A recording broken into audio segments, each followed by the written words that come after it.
Today, I'm going to take you on a journey to explore 7 real items that are either haunted, cursed, or both.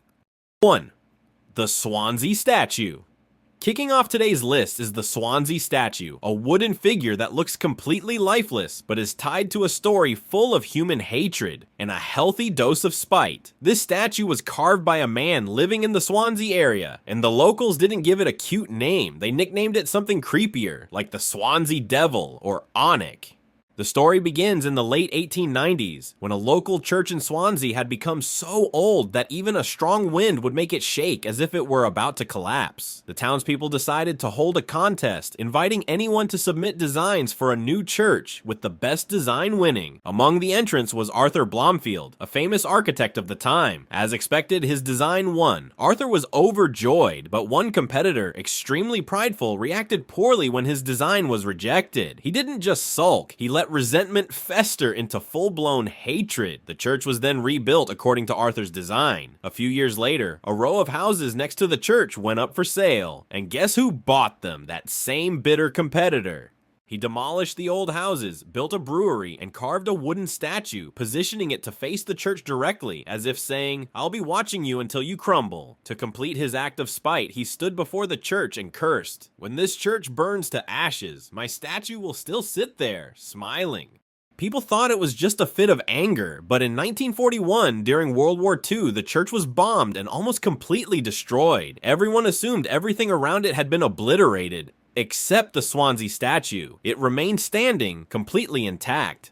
From then on, people began to believe that the woodcarver's curse had come true. After the war, the church was rebuilt according to Arthur Blomfield's original design. The brewery closed, and the statue disappeared for a time. Later, a man found it and returned it to its original spot. The area where the statue stood was eventually developed into a shopping center, and the owner sent the statue to the Swansea Museum for safekeeping. Today, it is still on public display, and people believe its curse only applied to the events of the past. Now it's harmless, just a little unsettling to look at. 2. Busby's Chair of Death. Next, take a seat, or rather, don't, because sitting in this chair means death. It carries an infamous curse linked to events in the 1700s. The main character is Thomas Busby, with a secondary but crucial figure named Daniel, an older man living near Busby's home. One day, Busby visited Daniel and somehow discovered that Daniel was counterfeiting money. Daniel invited Busby to join him, and Busby agreed. Together, they secretly produced counterfeit coins at Daniel's house. Daniel had a daughter, and working together brought Busby and her close. They fell in love and got married. Busby's life seemed bright, until it all went wrong. One evening, Busby returned home drunk to find Daniel sitting in the middle of the room, scowling. Daniel accused Busby of mistreating his daughter, sparking a heated argument. Too drunk to control himself, Busby attacked Daniel, who eventually left, thinking further words were pointless.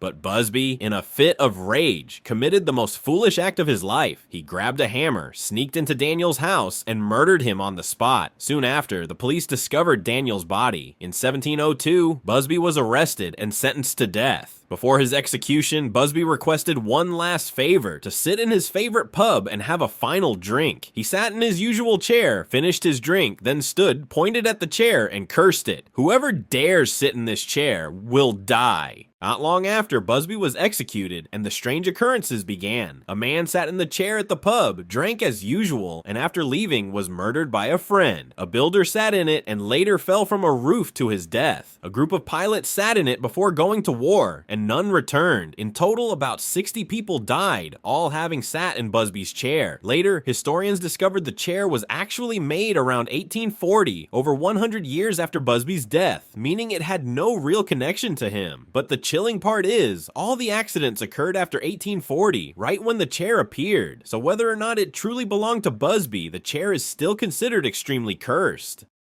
3. The Hope Diamond. The next cursed item isn't a doll or a wooden figure. It's a massive gemstone, weighing about 45.52 carats, with a deep blue color caused by rare impurities. It's called the Hope Diamond, but in reality, Hope is just the name. Its owners often lost all hope after possessing it. The story begins in 1653 when a French diamond merchant named Tavernier visited a gem mine in India. There he discovered this striking blue diamond. The moment he saw it, he knew, not buying this will be a lifelong regret. Tavernier brought the diamond back to Europe and sold it to King Louis XIV of France. The king loved it and named it the Blue of France. But not long after, he suffered from severe gangrene and died in agony.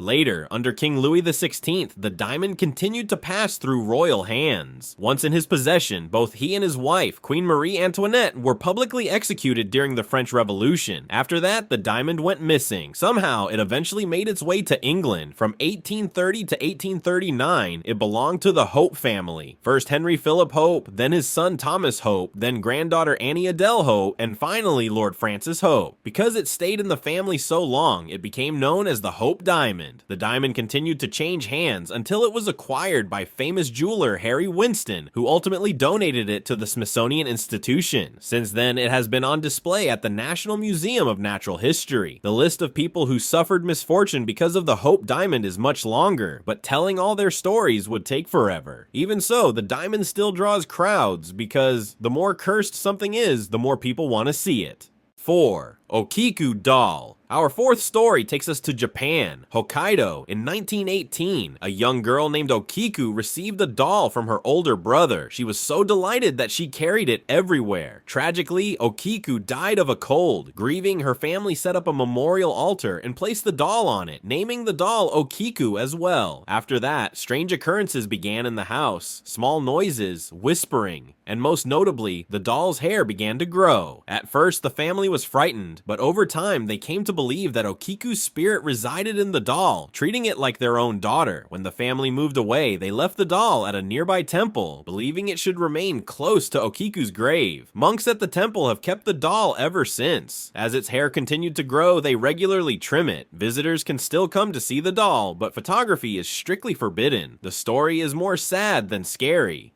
5. Robert the Doll. Next is one of the most infamous dolls in history, Robert the Doll. In 1904, a boy named Robert Eugene Otto, nicknamed Otto, received a doll from his grandfather, purchased in Germany. Otto liked it so much that he named it Robert. Whenever something went wrong in the house, Otto blamed Robert. This habit led people to believe that the doll had developed emotions. One day, a group of local children passed by Otto's house and were terrified to see Robert move from one spot to another on its own. Guests visiting Otto also reported that the doll's facial expressions seemed to change depending on the events happening around it. After Otto passed away, the new owners of the house kept Robert for a while before transferring it to a museum. Today, Robert wears a white sailor suit believed by many to be Otto's actual childhood clothing. Robert is displayed publicly, and visitors can take photos. However, after taking pictures, the museum often receives numerous apology letters. People claim that after encountering Robert, they experienced misfortune, losing jobs, car accidents, failed marriages, leading them to believe they had offended the doll. If you look closely, Robert holds a small dog. Its origin is unclear. Some say it's just an old toy, others that it was added for aesthetics. Regardless, the truly frightening part is Robert the Doll himself. 6. Annabelle the Doll. When people hear Annabelle, they usually think of the famous porcelain doll from horror movies. But the truth is, Annabelle is real, and the actual doll is made of cloth, modeled after a comic book character named Raggedy Ann. The story begins in 1970 when a young college student named Donna received the doll as a birthday gift from her mother. Donna lived with a roommate and both brought the doll to their apartment. Soon after, strange occurrences began. One day, they left the doll on the sofa and went out. When they returned, the doll had vanished. Later, they found it back in the bedroom, though no one had moved it. To make things worse, Donna discovered a mysterious note with the words, "Help me," written on paper she didn't recognize. Terrified, Donna invited a medium to examine the doll. The medium explained that it contained the spirit of a little girl named Annabelle, but as long as it was treated with love and care, everything would be fine. Later, the famous paranormal investigators Ed and Lorraine Warren were called in. They took the doll and displayed it in the Warren Museum with a strict warning, do not open the case. All the stories about Annabelle come from Edward Warren, so no one can be 100% sure if they're true. Some believe the Warren collection is full of fakes, but there's no denying denying that Annabelle inspired the hit movie series. After the Warren Museum closed, the supernatural items were relocated, so today, Annabelle's whereabouts are unknown. She could even be in your house. 7. The Dybbuk box, the Jewish spirit box. Finally, we come to the Dybbuk box, a small cabinet-like container originally used to store wine. The story gained attention in 2003 when the box was sold on eBay. The seller claimed it belonged to a Jewish Holocaust survivor and contained a Dybbuk, a dangerous spirit capable of possessing humans. According to the story, the box was extremely hazardous. Many buyers reported strange occurrences, but these claims were mostly anecdotal. Later, the story was carefully investigated. The box was not made in Israel, but in New York, and the Dybbuk story appears to be largely fictional. So, we've explored 7 real cursed items. Each one has its own story, bringing curiosity, chills, and a bit of dark humor. Like and subscribe if you don't want to be cursed. Sleep tight. Bye.